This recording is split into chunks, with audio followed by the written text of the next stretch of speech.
I'm not going to retire because I've lost my way. My purpose is greater than me. I have a calling, not a career. I think awareness is always on the front end.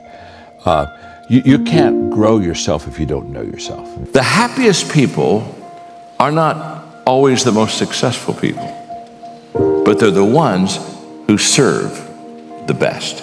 You see, the things I do today determines the habits I have tomorrow, which determines the mindset that I have for life. If I learn from the failure, I get better. And if I get better, guess what? On the other side of getting better, improvement is success.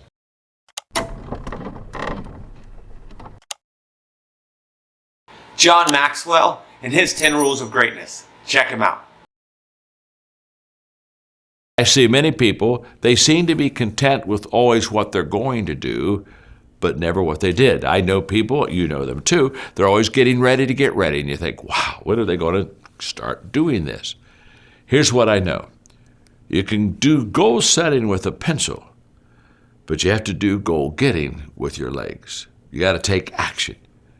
And it's the action that separates us. The greatest gap in this world is the gap between knowing and doing. Knowing is goal setting. Doing, now that's goal achieving. Every day add value to people.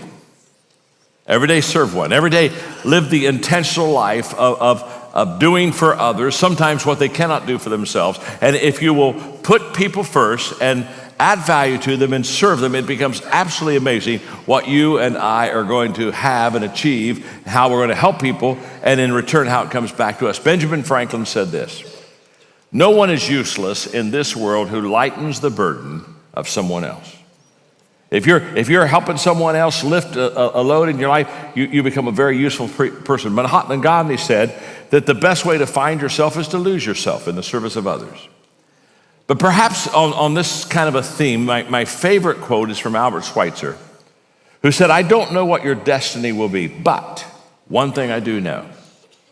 The only ones among you who will be really happy are those who have sought and found how to serve." Boy, he's right on. The happiest people are not always the most successful people, but they're the ones who serve the best. I've met a lot of unhappy, successful people, haven't you? But I've never met an unhappy person that gave their life of serving and giving and adding value to other people. You know, when somebody says take one step and you can make progress, that's not true. If you only take one step, you get stuck. It's the continuing stepping, knowledge and doing what I know and what I do, that continuous stepping that makes us successful in life. So take what you know and then ask yourself, now what can I do with what I know so that I can help people and add value to their lives? Each one of us should live our life as if we'll never learn everything we need to learn. We'll never be able to accomplish everything we wanted to accomplish. We won't be able to experience everything we wanted to experience. We should live our life every day hungry, understanding that we are to live until we die.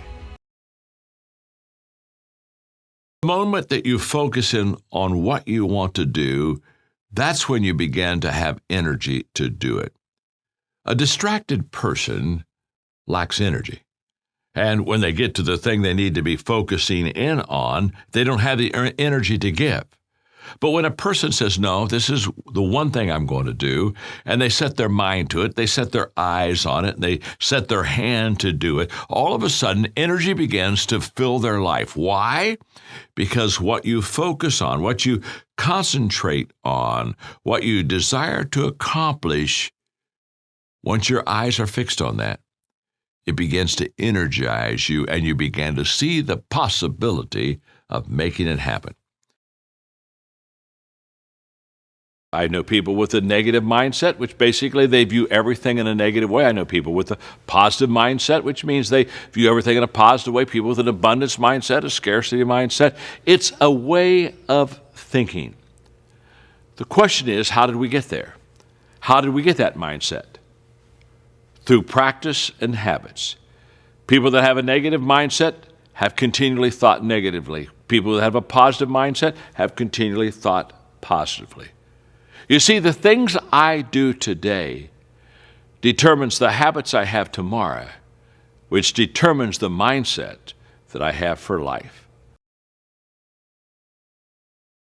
What I want you to understand is that it's not failure that's the problem, it's my response, a wrong response to failure that's the problem. Here's the way this works. Failure works when you have a right response to it. Failure doesn't work when you have a wrong response to it. When you fail, you have basically a decision to make. Am I going to learn from the failure, which is very profitable, or am I going to leave and run from the failure, which is very unprofitable and very hurtful? If I run and leave, I never learn, and I just repeat the failure, and I'm not going to be success at all. If I learn from the failure, I get better. And if I get better, guess what? On the other side of getting better, improvement is success. None of us can afford to have a life that is controlled by someone else, or a life that is basically controlled by our emotions. I learned many years ago that there are two kinds of people. There's the type of person who says, I'm going to wait till I feel like it before I do it.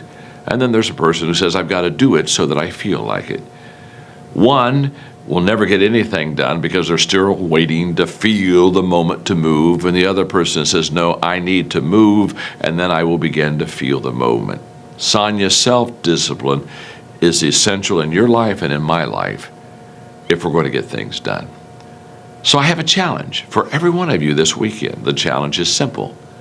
As you go through your weekend, and sometimes it's kind of hopefully an easier time of your week, ask yourself, am I practicing self-discipline in my life? Am I doing the things that I should do because I need to do them, or am I kind of waiting to feel the moment? Do like our friends Nike say, just do it. I think awareness is always on the front end. You can't grow yourself if you don't know yourself. So I think awareness is huge. You have to be aware of yourself, strengths, weaknesses, the whole deal. And once you're aware of yourself, then you have to take your giftedness and maximize your strengths, and then you have to make the right choices. But awareness is on the front end, and we don't hear a lot about awareness. He was so greatly loved, and he made such a difference in so many leaders' life. And I would hold his hand, and in fourth grade, I kind of wanted to go to lunch, and it's only a 3-minute walk across the campus, but for my dad, it was a 30-minute walk. Because he'd stop and pray with people and encourage people and believe in people and love on people. And I would watch people come and just, I could tell how much they adored him and loved him. And I'm in the fourth grade, and I'm saying, when I get older, I want to be just like my dad. I just want to make a difference. I want to add value to people. I just want to make a difference. And when you think about it, when you're making a difference, your spirit is high, your morale is high. You all of a sudden you feel good about yourself and you feel good about others. I'm not going to retire because I've lost my way. My purpose is greater than me. I have a calling, not a career. A career you in, a career you kind of phase out. And there's all kinds of things you do with the career, but with the calling, what I do is what I love to do, and I don't want to retire. I don't have any desire to retire. I didn't come to Birmingham because I wanted another plane trip. I didn't come to Birmingham because I wanted to see Birmingham. I've seen Birmingham. I came to Birmingham because I wanted to see you. And I wanted to see you because I thought I had a message perhaps that could help you find your purpose and maybe spark something within you that would begin to get you on your way to finding and losing your purpose. That's why I came. I'm having the time of my life. I tweeted my wife, Margaret, before I went out. I said, oh, this is what I was born for. I was born for this. And if I was born for this, why would I want to stop? I've decided that I'm going to live until I die. Hopefully you can learn something from John's rules of greatness. Take some, take them all. Learn to implement some of these in your life to help you become more successful. Take care.